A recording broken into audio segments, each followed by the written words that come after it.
Hi, my name's Jenny and welcome back to my channel.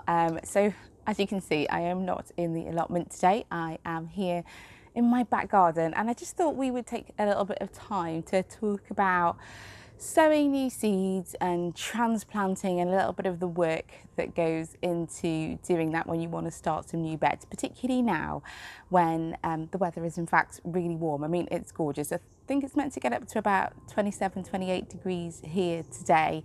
But that actually can pose quite a bit of a challenge when it comes to putting out new plantings. So I thought we'd just take a little bit of time to go through that. So let's go.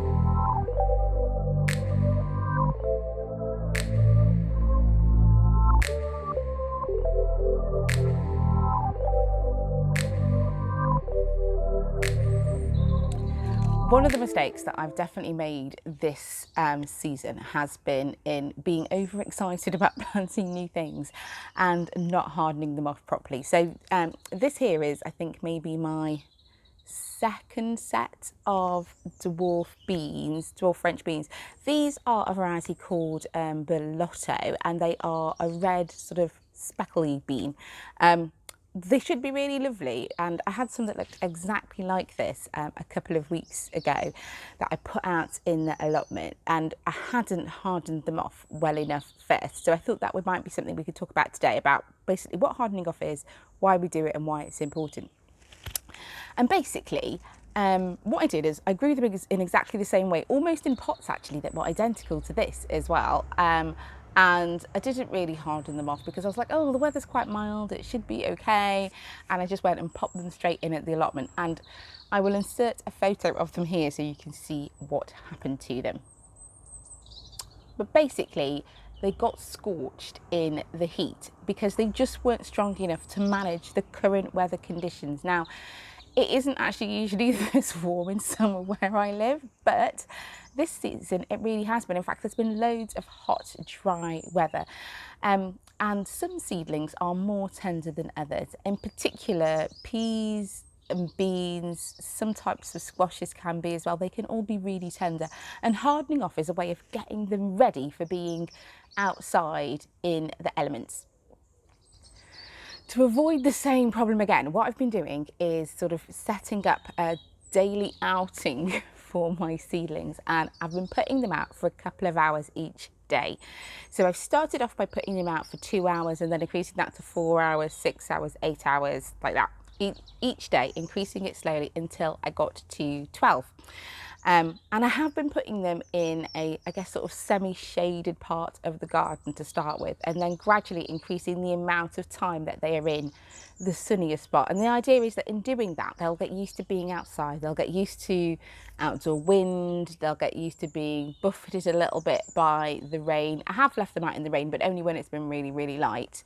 But also that they would get used to the heat, because at the moment it's been, I guess, not particularly dry heat, more sort of, it's been a bit muggy really. We've got some thunderstorms on the way actually, so that hopefully will cool it down a little bit. But for new and tender seedlings, they really need the opportunity to be outside. Now, I know that for me this time round, that's been quite an easy thing to do because I'm currently working from home, and so I can put them out for 2 hours and bring them back in, and that's not really, it's absolutely fine. But if you do go out of the house to work, then it actually can be quite hard work finding time to harden off your seedlings. I would definitely recommend starting at the weekend so that those shorter hours that they need to be outside can be done on a day when you're at home, assuming you don't work weekends. But whatever days that you have off, use your days off first. So when I do work in the office, it's just currently my office is closed because of COVID-19, but usually I do work in an office, and what I do then is I start on a Friday evening after work, so sort of tea time-ish. I will put them out then for a couple of hours. That'll be like my 2-hour day, and bring them in. On the Saturday and Sunday, I do the 4 and the 6 hours. And then by Monday, I'm expecting them to be outside for 8 hours. So I effectively put them out when I go to work in the morning and then bring them in when I come back home. It's probably slightly more than 8 hours, but as long as the weather isn't terrible, it's not really too much of a problem. And I sort of carry on from there, extending the time. Now for me, I do like a 10-day cycle for my seedlings. starting with 2 hours, working all the way up to 12. And then those last few days, what I actually do is move them into sunnier parts of the garden for a couple of hours. So if you know how the sun moves across your garden, you can actually do that quite easily by putting them in the place where the sun comes last, late in the afternoon. So they're in shade for most of the day, and then they'll be in the sunny spot just as you're getting home from work, meaning that they won't be out and scorched during the day. So this week I've been doing that with a couple of plants. So let's go and see how my seedlings are getting on. I've come inside to the kitchen because it is really getting super warm outside. And while I do generally like being in the sun, I'm just way too hot today. So I thought I'd just come inside and show you what I have been planting. Well, sowing really. Actually, I haven't planted anything out, have I? But yeah, sowing. So I've done some multi-sown onions. See here. They're actually doing really, really well. They've been outside for 10 days or so, so I'm going to plant those out. I was actually going to do that today, but realistically it's just too hot, and it's one of the things that I've just had to learn the hard way, despite my enthusiasm for putting stuff in the ground. When the weather is like it is at the minute, where it's in that high 20 centigrade, it's really no use planting stuff out on a day like today. It will just get sun scorched and burn and be totally useless. You're just going to end up having to start again. So I think tomorrow it's meant to be raining, not particularly hard. So there's a thunderstorm overnight and a little bit of drizzle in the morning. So I might put them out tomorrow morning. So if I record that footage, I'll put it in, but it's unlikely really, okay? I've also done some beetroot. So I've got some Detroit too. I've actually not grown that before, but it's come up really well. See, here it is. It's looking pretty good, isn't it? It's really, really lush. It's got really very interesting sort of different toned leaves like this, like different variegated leaves. I really actually like the look of it. And I've multi-sown those as well. So they are quite old now. I think I've probably had them in there for 6 weeks. And it's because I didn't have any beds in at the large allotment round the corner. So because I hadn't built enough beds yet, I've not been able to plant out all the things that I have grown.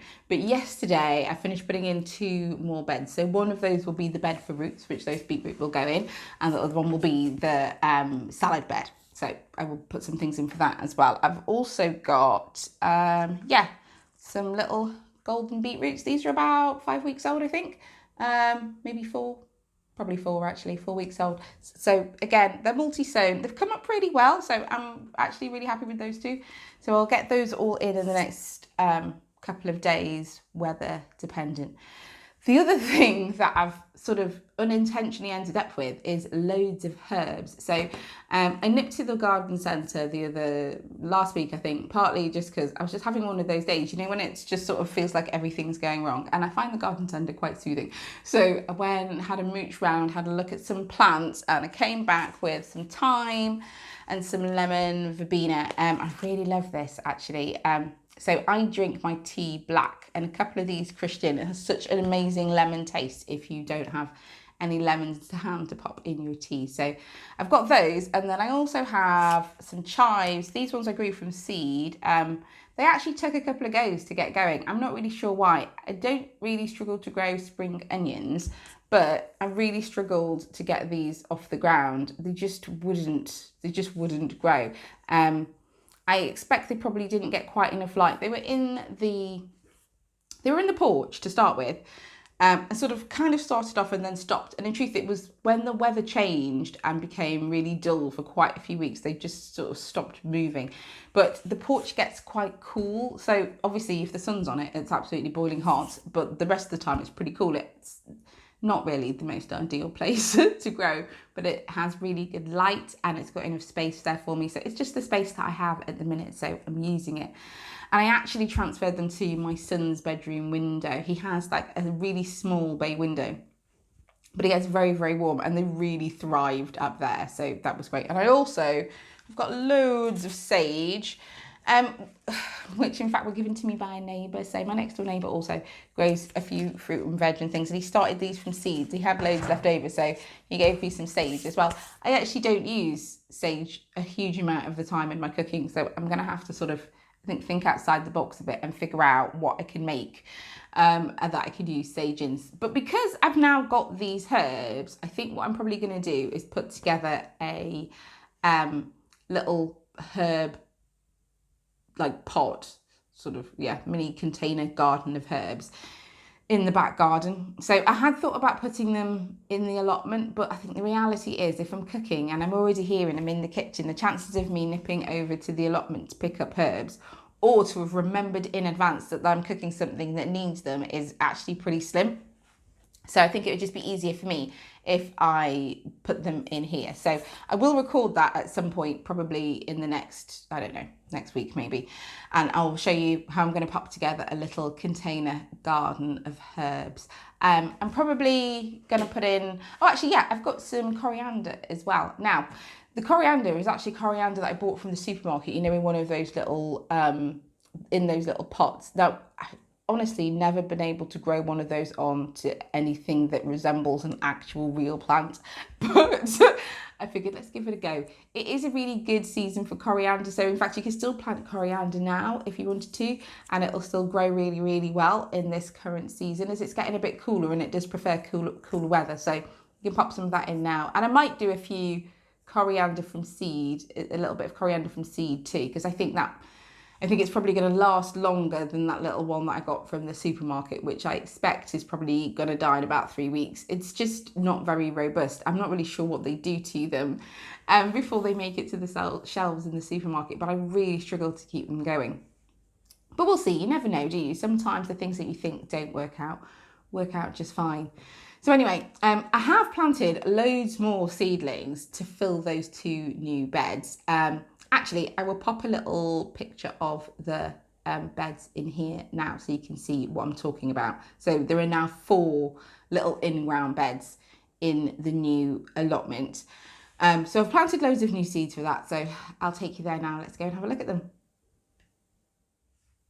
Here are some of the sowings that I made on the 31st of July. So that was, I don't know, 12 days ago now. And they've come up really, really well. So I've got some mooly radish here at the back. And then I've got 2 different types of turnip. What are they actually? Golden ball and Milan, I think they are. And then I've got 2 rows of multi-sown mixed beetroot. So I'm going to put these predominantly in the roots bed, to be honest. But they're 10 days old now. They're growing really, really well here in the porch, and I will I think I probably will start hardening them off this week. If you can see just here, the mooly are just starting to get their first true leaves, and I don't want them to get particularly much bigger than this before I put them out, because they do actually grow quite large roots, and I'd rather not stunt them or them end up forked because I didn't move them soon enough. So I'm going to start hardening those off quite quickly. I also sowed these seedlings on the same day, and I've sown some fennel, 2 types of spring onions, a red one and a white one, and then a selection of oriental leaves like some mustard and lettuces.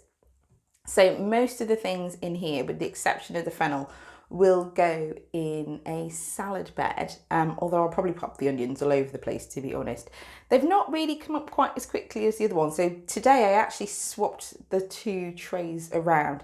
I have been turning them each day so that they try not to grow in only one direction. It sort of works, but not exactly. It doesn't really matter, to be honest. By the time they get outside, they'll sort themselves out just fine. But this has grown a little bit slower. In particular, the leaves, which I thought would pick up quite quickly, haven't done. I was expecting the onions to take a bit longer because they usually do, but you know, that's fine anyway, isn't it? So I will get these out in sort of another 10 days, and then I'll be popping them out in the allotment. Well, that's all from me today. I hope that you have enjoyed this video. If you have, please like it, please leave a comment below. We'd love to chat with you, and please subscribe so that you don't miss out on more videos, and I will see you next time. Take care.